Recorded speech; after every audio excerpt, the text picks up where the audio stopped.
Hello, my friends. Before we jump into today's episode, I wanted to give you an update.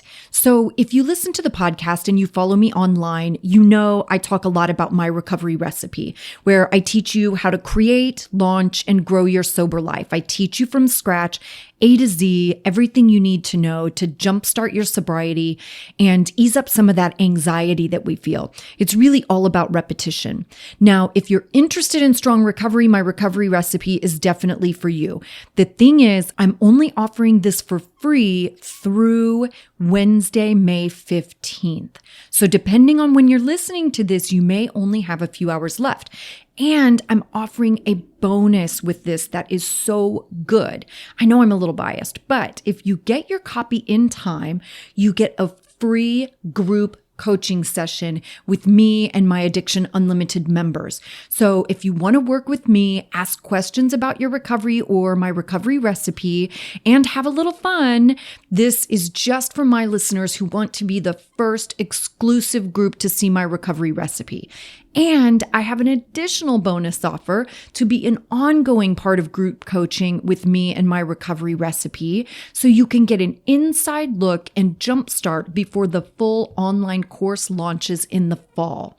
I'll take you behind the scenes, show you exactly how I implement my recipe on a daily basis, my challenges along the way, and all the results. You're going to get all of it. So go check it out at addictionunlimited.com/recovery recipe. Don't wait. Time is running out. It's addictionunlimited.com/recovery recipe. And I will put that link in the show notes as well for as long as it's open. Don't wait, you guys. Time is running out. Okay, let's get to this week's episode. Hey, everybody. Welcome to the Addiction Unlimited podcast, where you get to learn everything you want to know about addiction and recovery. I'm your host, Angela Pugh, co-founder of Kansas City Recovery, life coach, and recovering alcoholic. To learn more about me, you can listen to episode 0 on your podcast app or find us on the web at addictionunlimited.com. Hey everybody, welcome to the Addiction Unlimited podcast. I'm your host, Angela Pugh. I'm recording in Los Angeles today, and we have yet another fabulous guest for you guys. I think you're going to love this conversation. I'm recording with Sherry Gaba today, and I know many of you will be familiar with that name. Let's take a minute and welcome Sherry to the show. Hi, Sherry. How are you? Hi. I'm so happy to be here, but I'm here in my office, which is really different for doing a podcast. Yes, and thank you for opening your office to us. Sure. This is good, a nice quiet spot. I think my listeners love all the random places that I record because we end up with all kinds of crazy background noises. Yes. So it can be interesting sometimes, but thank you for providing a spot. Let's take a second and tell the listeners a little bit about you. What do you do and how you got here, all that stuff. Sure. I'm a licensed clinical social worker, which really just means a licensed psychotherapist, and I'm a certified recovery and transformation coach. I'm an author of 2 books. One is called The Law of Sobriety, soon to be renamed Infinite Recovery. So you can find it either under Law of Sobriety or Infinite Recovery, and The Marriage and Relationship Junkie, Kicking Your Obsession. That's the one that caught my attention. Yeah. Well, I think it's really cool that that is the one that interests you, because I think what people don't realize, there's so much cross addiction, from addiction to love addiction to codependency. I am a codependent and a love addict through and through in recovery. And I started this whole journey, I started this whole journey marrying an alcoholic, and definitely was a codependent. We did get divorced, and we really tried, but unfortunately he had multiple relapses, and I had to just move on because it was really killing me. I mean, I was getting shingles, and I had kidney stones, and I was losing my hair, and I was depressed and anxious, and I was addicted to him, and it was really, I needed to get help. And then I also was invited to be on Celebrity Rehab with Dr. Drew Pinsky. And I also worked at Promises Malibu and Sober Recovery Center in Malibu. So I've kind of done it all. And it's working with addicts and codependents is like my favorite passion in the world, because I get it.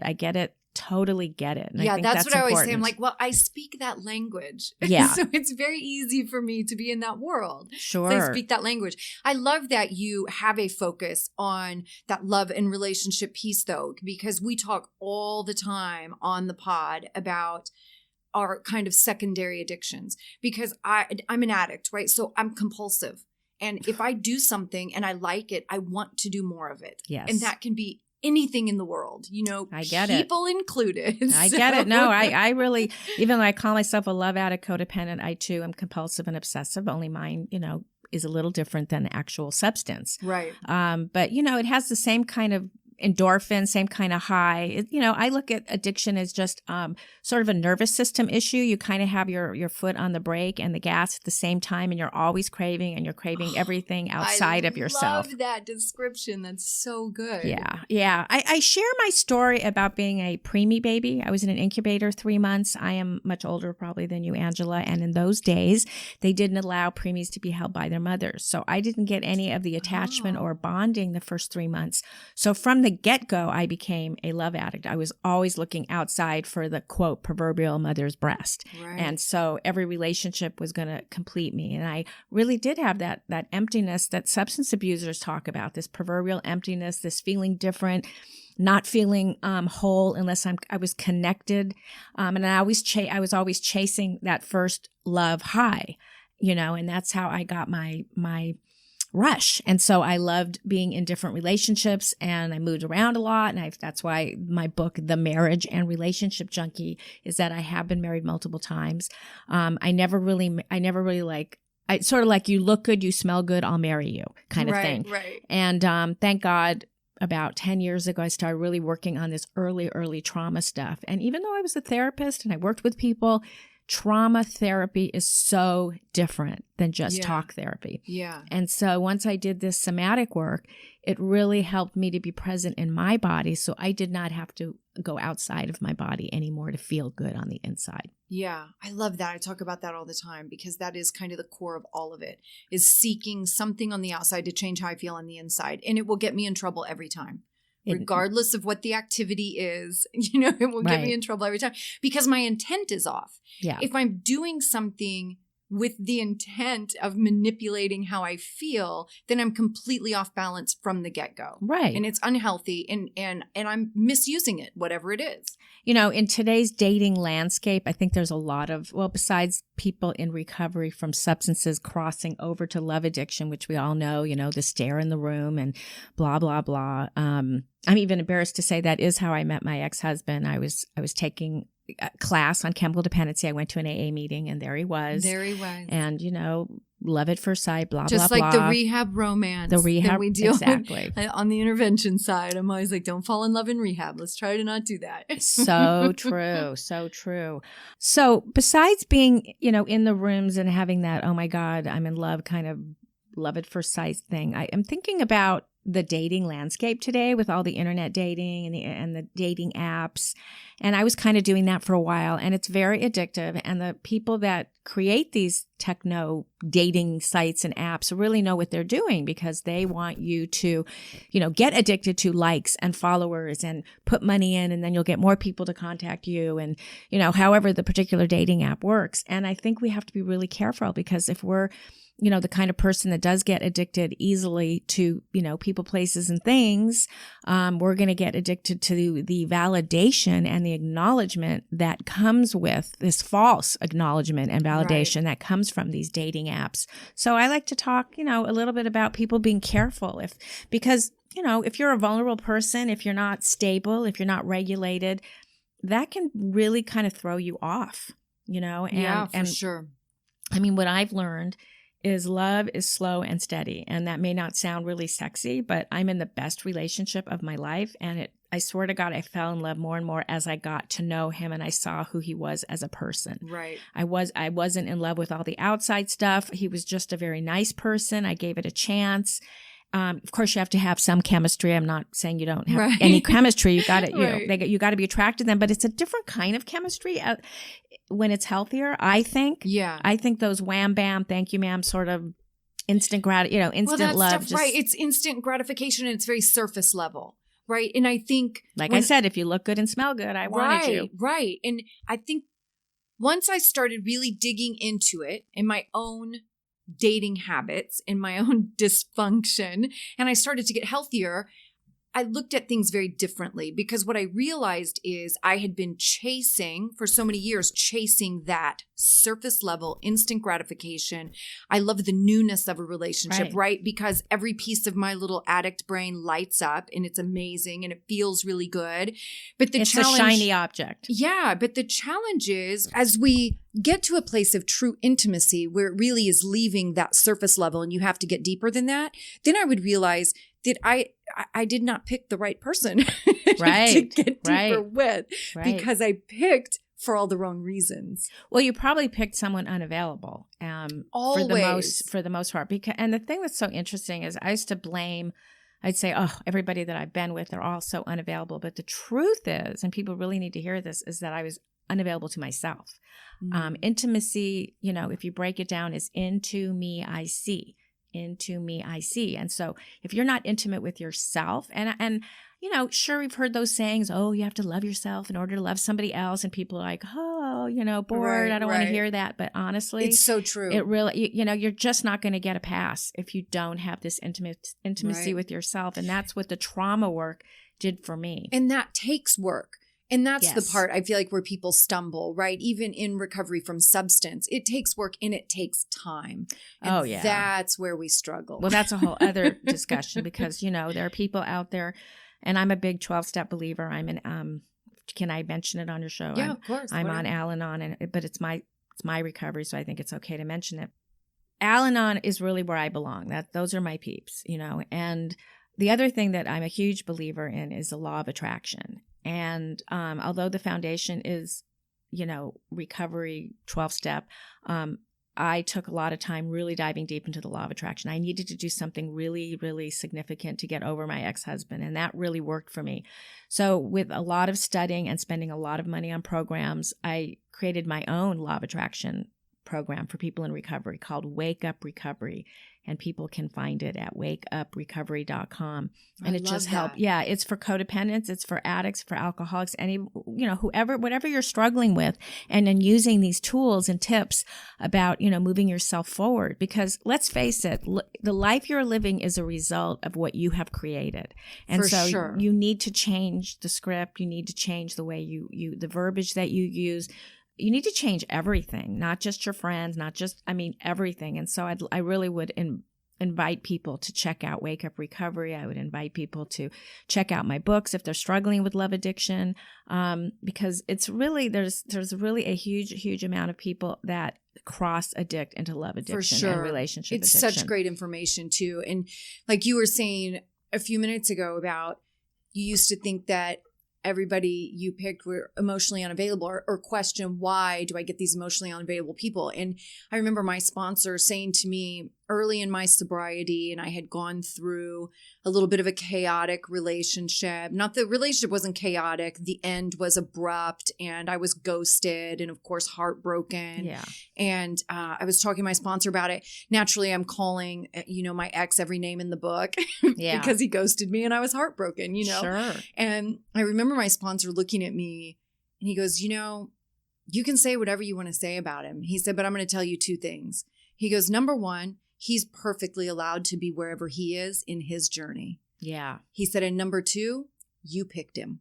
Yeah, perfect. And I was like, what a great sponsor. Oh, yeah, he was amazing. Amazing. Yeah, you picked him. In other words, I would blame them. But I love that because, and I hear people, especially in my coaching practice, right? Because we talk a lot about relationships for sure. And I'll hear people say, how do I always attract these people? You're not attracting them. You are choosing them. Yeah. Because there are so many steps that take place. You are choosing them, but I do believe you are attracting them by your thoughts. And I agree with that. I agree with that. When I first got divorced in my early 50s, I'm like, oh my God, no one's going to want me. I'm too old. Right. I'll never meet anybody. There's too many women out there, not enough men. And, when you tell yourself those messages, that's exactly what you're going to bring into the universe. Yes. Yeah. So I changed the script and, I met a great person. And so I do think it's a choice. Yeah. And, the bottom line is you're never a victim. Right. You can create your reality by your thoughts and the beliefs and, more importantly, the actions you take. Absolutely. And that's where I think about, I chose them because I think about all the red flags that I ignored, right? Or think even totally in the beginning of meeting somebody, you have to have a conversation. You have to exchange phone numbers. You have to have all that conversation and texting and everything else that happens now. You have to choose to go out with them, right? And during the course of that, all of those stages, I would see red flags.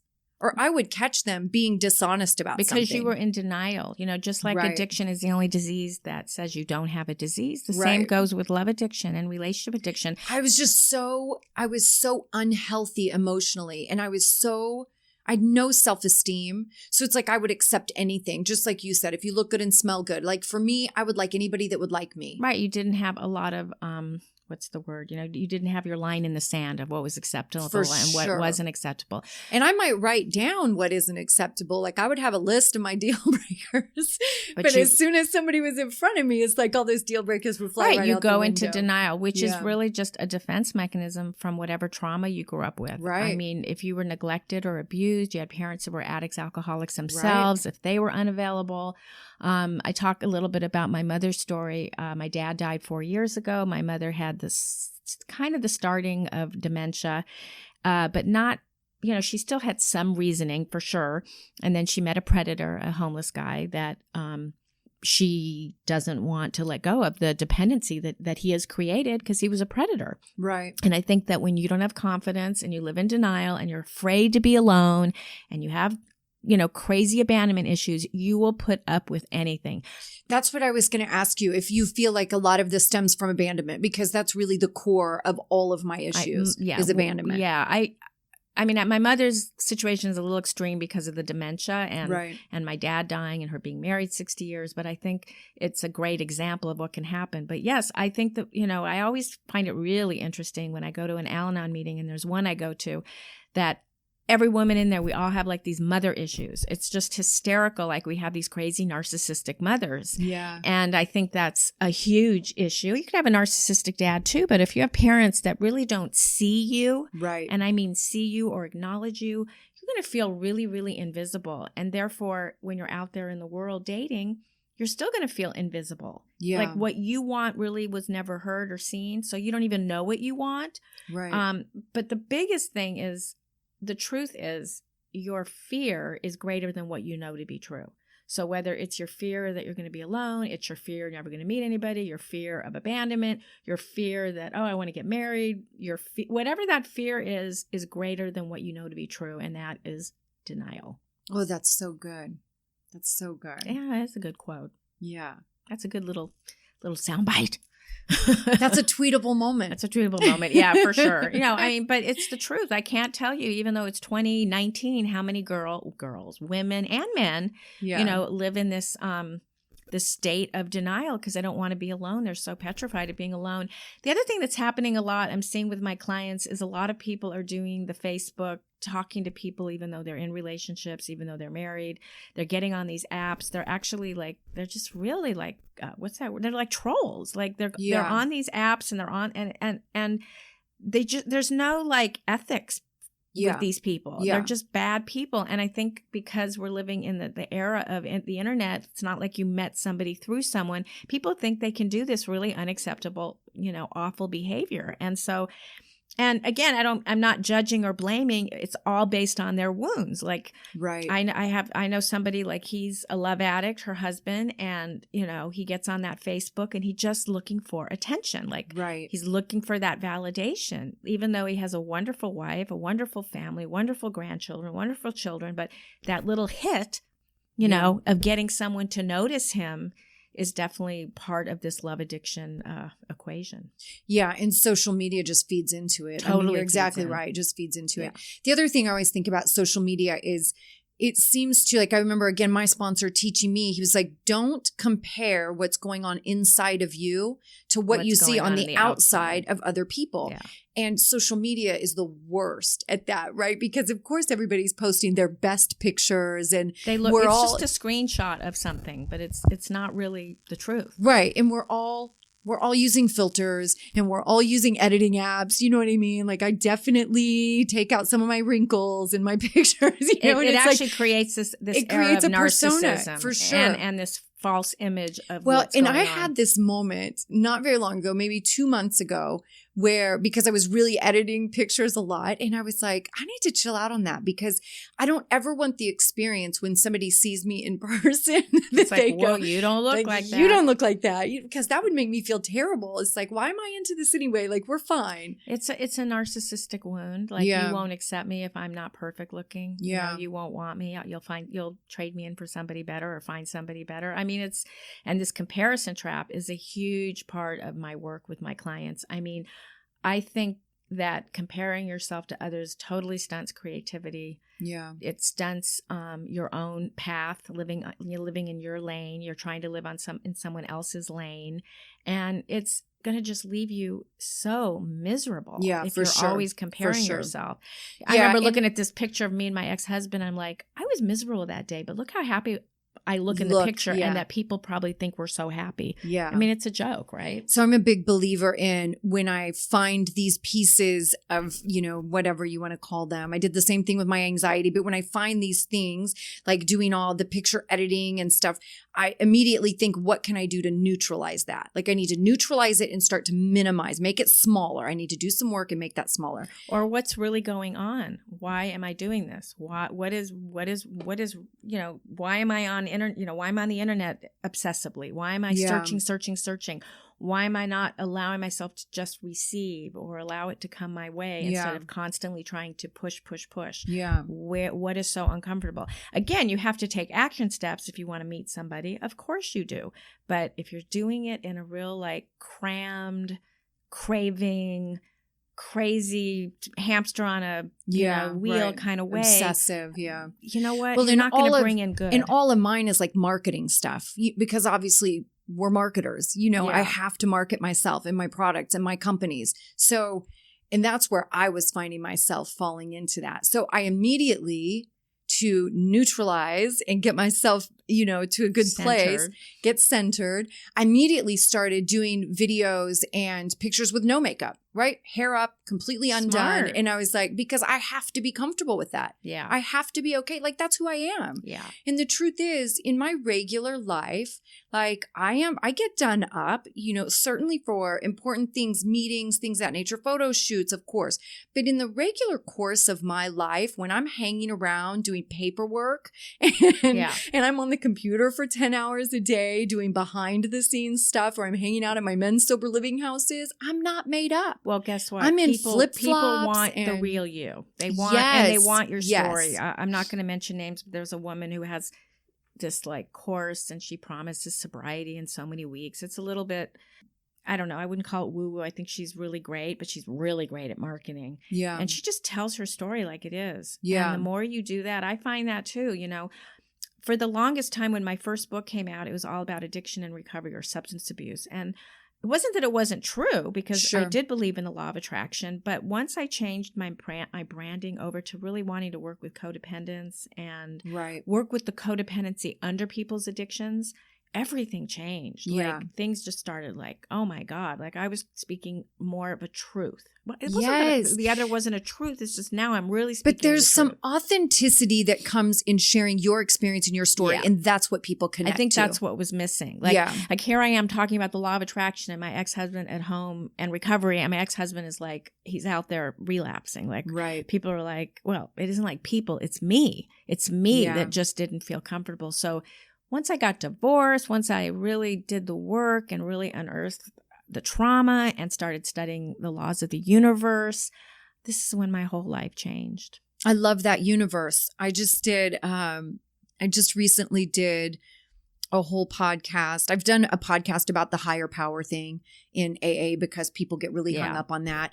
And I just recently did a whole episode about many of the different myths and objections to Alcoholics Anonymous and just kind of breaking some of that down and giving my perspective, because I do have kind of a weird perspective on things, but it's much more open and welcoming also. Well, I have a client coming in today. I mean, his higher power, he's a great 12-stepper, but his higher power is, more of a, earth, nature, this kind of thing. And that works for him. I mean, whether it's Buddha, Allah, Jesus, infinite intelligence source. Right. The reason I wrote the book about the law of attraction and recovery, or the infinite recovery book, or they can find it under Law of Sobriety on Amazon, is because I would talk about these principles in the recovery homes that I was working at, the rehabs, and the young people really took to it. They really loved this idea because maybe the big book wasn't really speaking to them. Well, yeah, it was written in the 30s.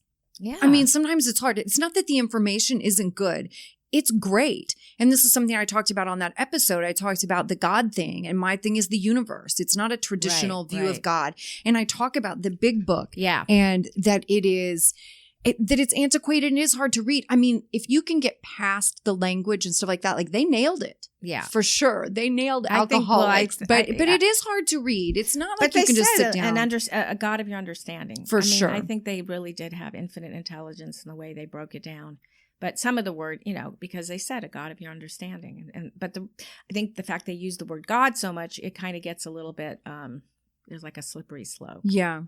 Okay, so let me ask you this, because I know we're running out of time. Yeah, I have my client waiting. The light is on. What is your favorite thing about living a life in recovery as an Al-Anon person? Oh, I just love my sponsor. I love the fellowship. I love that I don't feel alone. I love that I always have a place to go.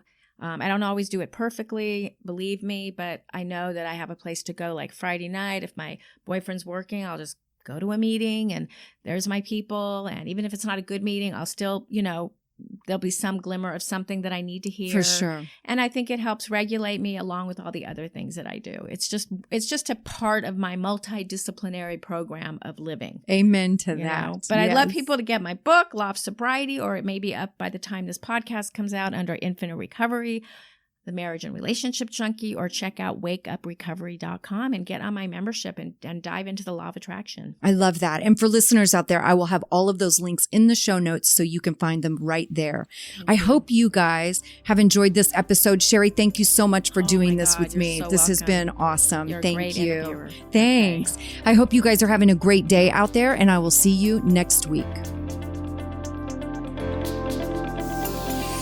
You've reached the end of another great episode of the Addiction Unlimited podcast. Candid and honest conversation about addiction and recovery.